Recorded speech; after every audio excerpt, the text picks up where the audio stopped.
വിവിധ ആവശ്യങ്ങൾ ഉന്നയിച്ച് Kerala school teachers association Kasaragod ജില്ലാ കമ്മിറ്റി നേതൃത്വത്തിൽ അധ്യാപകർ കാഞ്ഞങ്ങാട്ട് സായാഹ്ന ധർണ നടത്തി. അസോസിയേഷൻ സംസ്ഥാന സെക്രട്ടറി കെ രാഘവൻ സമരം ഉദ്ഘാടനം ചെയ്തു. This news sponsored by unity centre for medical and computer education, Kanhangad, Kasaragod ജില്ല. ദേശീയ വിദ്യാഭ്യാസ നയം 2020 പിൻവലിക്കുക, സമഗ്ര ശിക്ഷ കേരളം, സ്കൂൾ ഉച്ചഭക്ഷണ പദ്ധതി എന്നിവയ്ക്കുള്ള കേന്ദ്ര വിഹിതം സമയബന്ധിതമായി അനുവദിക്കുക, കേന്ദ്ര ബജറ്റിൽ വിദ്യാഭ്യാസത്തിനുള്ള വിഹിതം വർദ്ധിപ്പിക്കുക, കേന്ദ്ര സർക്കാരിന്റെ കേരളത്തോടുള്ള സാമ്പത്തിക അവഗണന അവസാനിപ്പിക്കുക തുടങ്ങിയ മുദ്രാവാക്യങ്ങൾ ഉയർത്തിപ്പിടിച്ചാണ് Kerala school teachers association Kasaragod ജില്ലാ കമ്മിറ്റി നേതൃത്വത്തിൽ അധ്യാപകർ കാഞ്ഞങ്ങാട്ട് സായാഹ്ന ധർണ നടത്തിയത്.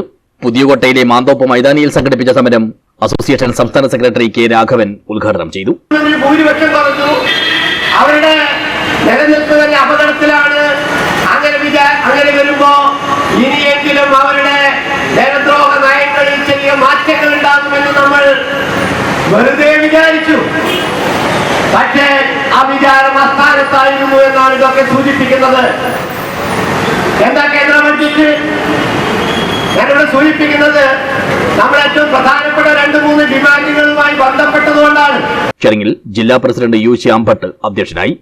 സംസ്ഥാന നിർവാഹക സമിതി അംഗം കെ ഹരിദാസ്, സംസ്ഥാന കമ്മിറ്റി അംഗങ്ങളായ N K Lasitha, M E Chandrangathan എന്നിവർ സംസാരിച്ചു.